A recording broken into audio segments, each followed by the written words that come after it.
Today's video is going to be a go-to guide on how to work with the newly added cows right here in Manor Lords.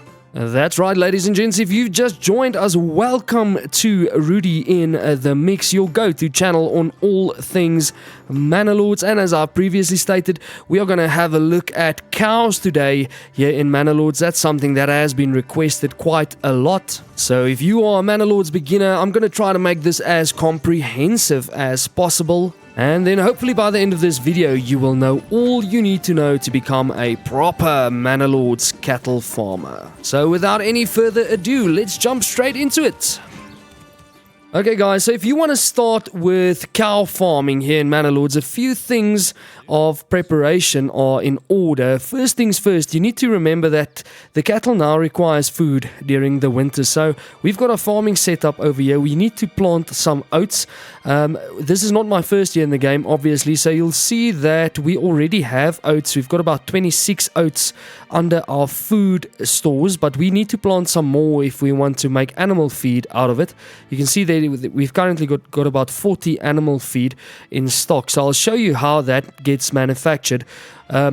Just remember that when you start out, you need to establish a farm and plant some oats rather quickly. So let's go ahead and do that. I want to expand my farming operation a bit, and I've seen that over here it's quite a distance from the town, but over here we've got some fertile soil for oats. So I'm gonna go ahead and enter the farming tab there and then set ourselves up a farmhouse. Let's do it on that side of the road, and then we can also start building some fields for that.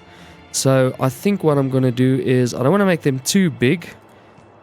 Obviously we are looking for the dark green areas. That's going to be your most fertile areas. So over there looks pretty good. And let's build a third one, let's say right about there. And then across the road into the trees here, I also see there's a small area. So we're going to make a field over here as well, and that'll be fine. So once the construction is done on this, I'll just show you how to go about planting the oats. It's actually the same as every other crop, which is really easy. But if you are a beginner, I just want to show you the whole process so that you know what to do.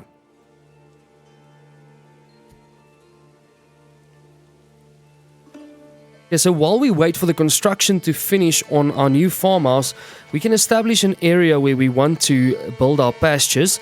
And right here we've got quite a large opening. So what I'm going to do is I'm going to start off with the livestock farm, and I'm going to build it in this area right across the road there. And then when you enter your pastures, you'll see a change now. It is going to cost you planks, where in the previous builds of the game it was for free actually. So now you will need some planks. It isn't very expensive. You'll see for a pasture about this size, pasture space 32 animals, it's going to cost you about 16 planks. Let's go ahead and get that built as well. And then while they go ahead with that construction, we also need a way to get our livestock animals into our settlement. So if you go to the logistics tabs at the bottom there, and you go to the trading post, the livestock trading post is the far one to the right. I like to build that right on the King's Road as well. And you'll see the King's Road, the main road, runs through our village right here on the eastern side. I've also got a trading post set up right on the King's Road. It just makes the trade a bit easier. So we're going to establish our livestock trading post right there.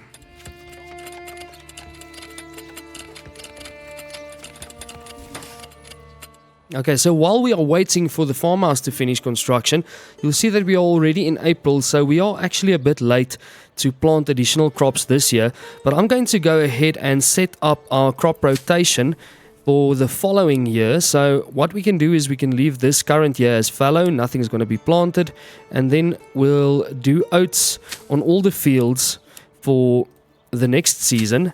And that way we will be sure that we've got enough oats coming into our settlement so that we can establish a production line of animal feed because your cows will definitely starve during the winter if you do not have enough animal feed for them. So like I said, construction looks like it's been done on the farmhouse, but nothing's going to happen this year anyway. So we'll just remember, if we can go ahead and do the applying station upgrade, but if we go into the seasonal assignment, usually during autumn is when they do most of the planting of the fields. So we'll already set up, let's do about 6 families there for autumn, and that way we won't forget about it. They'll come in automatically during the autumn season and start planting these fields for next year.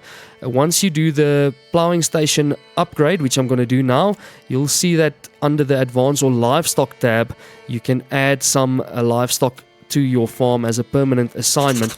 That way you get ox to plow your fields, and it goes a bit quicker that way. Alright, so let's go ahead and just have a look at this. You can see that this is your livestock farm that has been set up right there, and then next to it is our lovely pasture that we've got going, and that building in the corner there, that's a new addition to the pasture. That's basically for the winter months when it's cold. Your animals can find some shelter in that shed over there. So let's go ahead and enter our livestock trading post, and we'll add 3 families to that. Go into the trading tab, and then you can set to import cows or calves if you would like. I prefer to go with cows because they're already mature and they will start breeding and reproducing immediately. So let's say we want to bring in 10 cows for now. It is quite expensive. You can see it's about 60 coin per animal. So 10 cows will cost us roughly around 600 coin. But it'll be worthwhile in the end, because they do tend to give you a nice production boost when it comes to food, in terms of milk and also beef, of course. Okay, so now let's jump over to the trading post and just click on the people tab, and you'll see that these are our families. They are all heading out to import us some cows. And looking over the horizon now, you can see that our livestock traders are approaching our settlement with our first batch, I would like to call it, first herd of cows on their way to our settlement, and we can get the ball rolling. So we've got our pasture filling up nicely with our herd of cows. You can see that there's 9 out of 32 spaces that has been used in this pasture. And now that we've got some animals, we need to add some folks to the livestock farm. So these will be the guys that tend to the animals. They will, of course, be the ones to milk all your cows, or if you have sheep in your pastures, they will also shear them so that you can get the wool and use that to make clothing, of course. But for this video, we're just going to be focusing on the cows over here, so no need to worry about the sheep just now.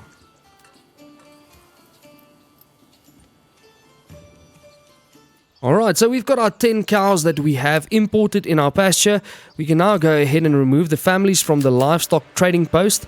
Also go into trade and say no trade. We don't want to import any more or export at the moment. Of course, you can see that you do receive quite a fair few coin for cows, about 50, and then for a calf you get 30 if you export it. So that's also another way of generating an income, not only through the milk and the cheese that your herd might produce, but also through exporting them. So breeding with the cows definitely isn't a bad idea. Let's go ahead and have a look at our trading post here, or our livestock farm rather. You will see that milk is continuously coming in. They've also got oats now in the inventory, and the reason for that being is if you head over to the commodities, you'll see that at the bottom there, the fodder tab, it shows we've got 40 animal feed. So that's where the animal feed gets manufactured. It will be at your livestock farm. Currently, we don't have any more oats left in our inventory, but once we start harvest, that won't be too much of a problem. I have also not really looked at how much animal feed 10 cows would consume during a winter, so that's going to be the perfect thing to just take note of during this video as well. We'll go through the winter with the 40 animal feed that we have. Let's go into the livestock farm quickly and just to the advanced tab and say that we don't want them to produce any more animal feed for now, and we'll see how far we get with that 40 animal feed that we've already got in stock. Okay, so winter is approaching. We are in September now. Unfortunately, I have missed the harvest of this field. Well, my guys have harvested it, the families. I just didn't see them harvesting it. And that's another reason that the seasonal assignments work pretty good. You see that I've added 6 families during the autumn months to the farmhouse here. So they've already completed the harvest. They just need to go to the field and collect those oats sheaves, and then they will turn it into the raw oats that'll be visible here under your food tab, under the grains, and that's the oats that they can then turn into animal feed, or it can be used, consumed as food by your settlers, which is good. It's like a multitask crop. Once again, we're not really focusing on the crop today, but it works pretty well for our requirements. You can see once again we've now got 10 milk in our livestock farm, and in total 25. So the milk is starting to come together. I want to show you the cheesemonger as well, the artisan, but unfortunately I don't have any buildings that is leveled up to level 3 currently, because that's what you need in order to build the cheesemonger. You need a level 3 building. It's a bit difficult on this specific map because I'm missing garments. This is not really a farming rich region, and I do not have a lot of sheep, to make woolen clothes with. So that's the main thing, just getting them to make garments. Then we can add a cheesemonger as well. I'm slowly working on that, but once again we're focusing on the cows for now. So I'm glad to see that these guys are at least collecting some milk for us.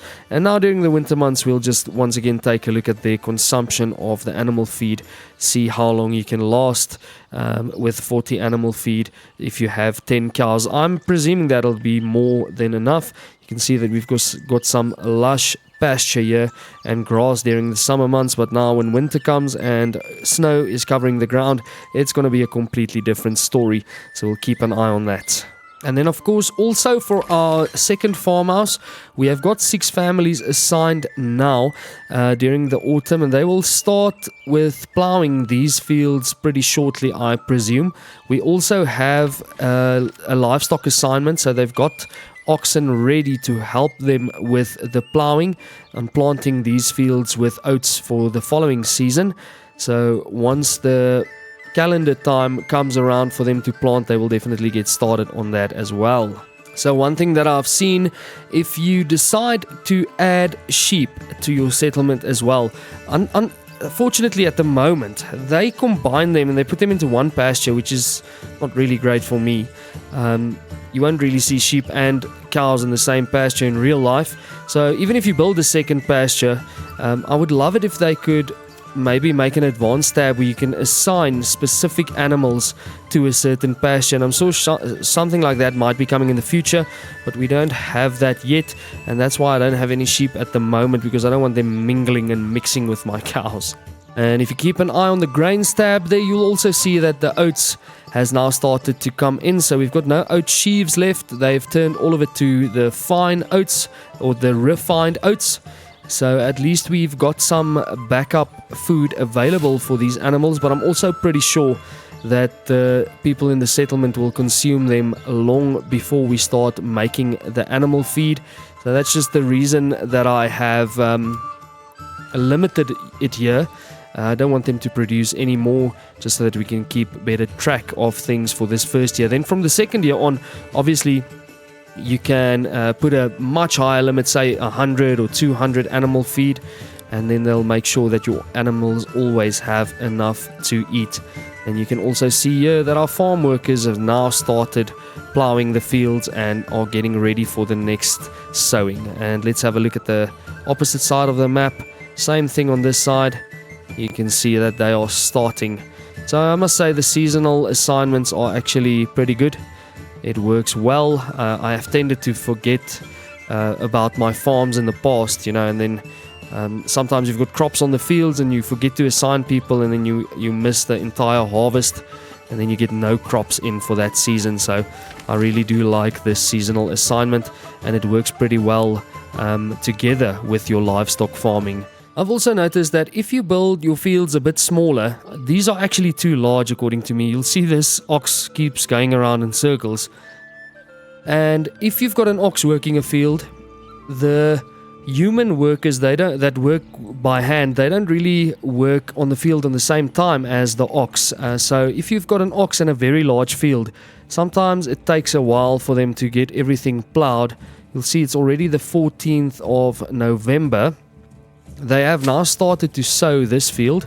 I presume that this one is almost done, but still not completely done.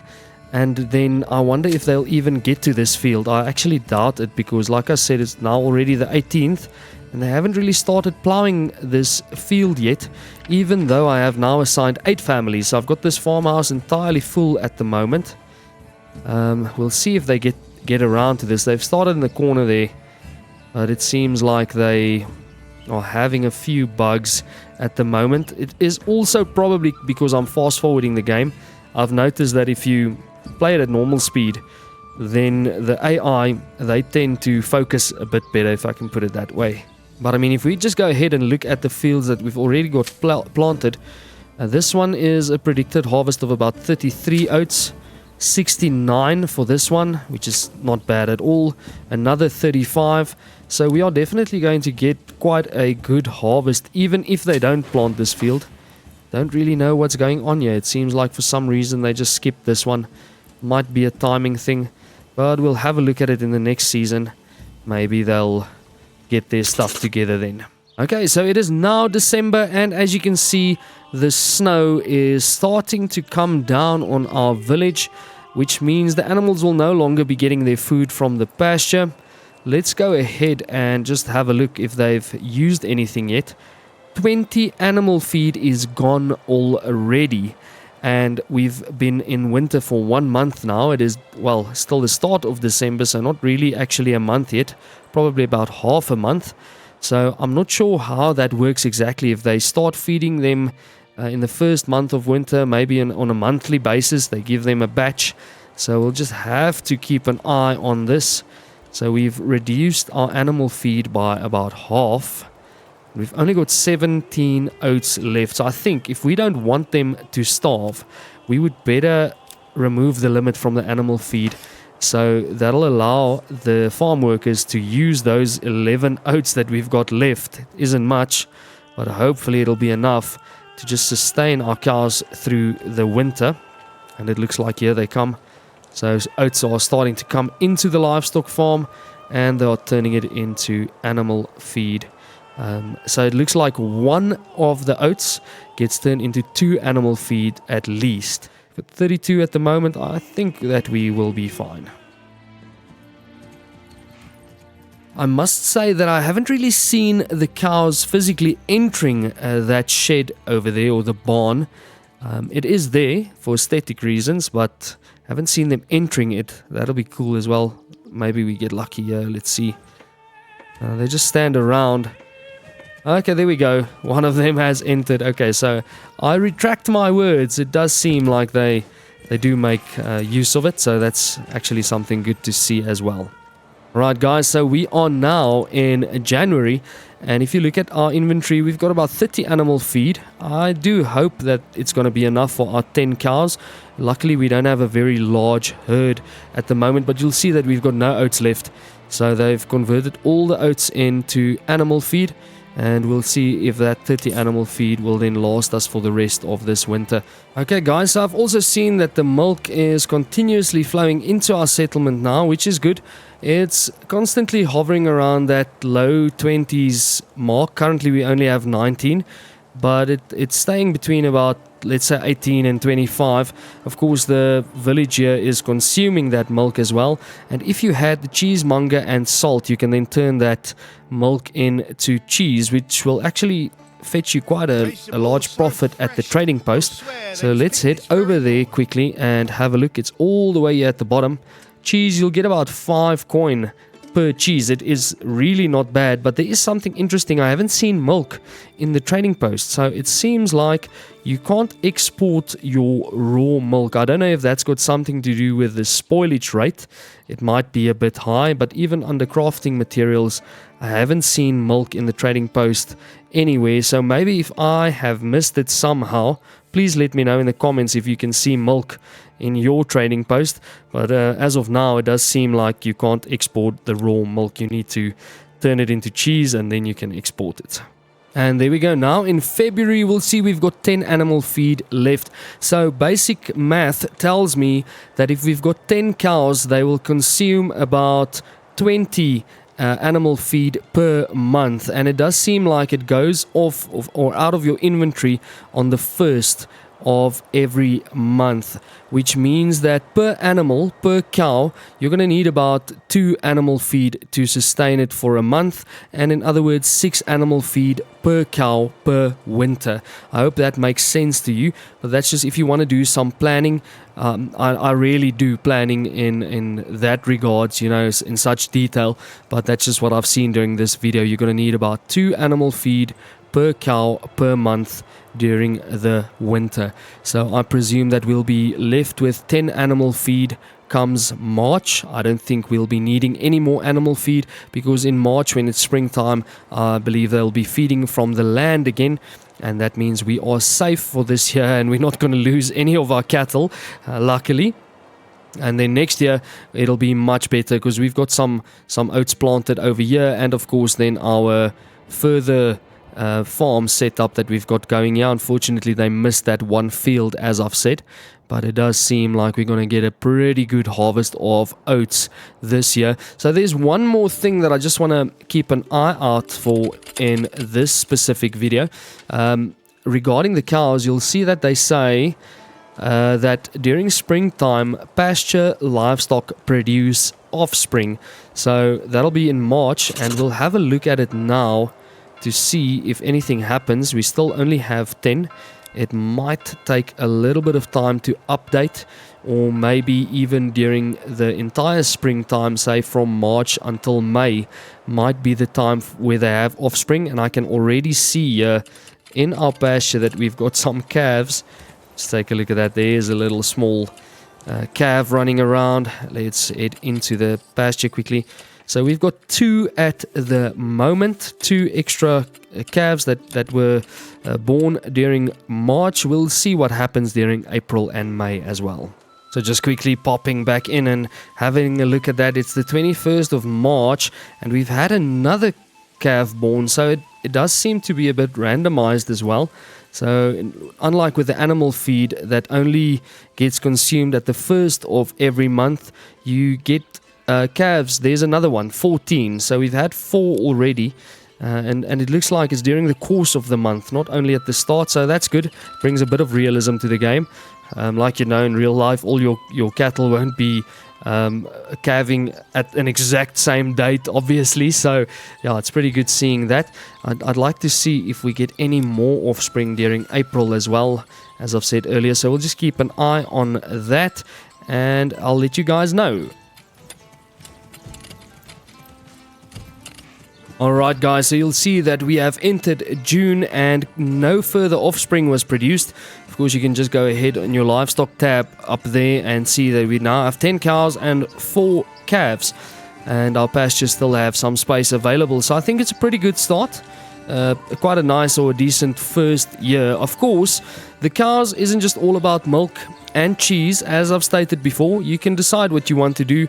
Maybe a combination of cheese, and then also remember, if you've got enough cows and large enough pastures and they reproduce every year and they have a bunch of offspring, you can always go into your livestock trading post here and then set up a bit of a trade limit for yourself. Say you want to export all your cows that is more than 20, and your calves you want to export from that batch also if they're more than 20, then some or other stage you're going to start making some decent money with that trade, specifically if your cattle start reproducing every year. Say you get 50 extra calves each year, and you can export those, or you can grow them and feed them, get them nice and fat, and then export the bigger cows for a profit.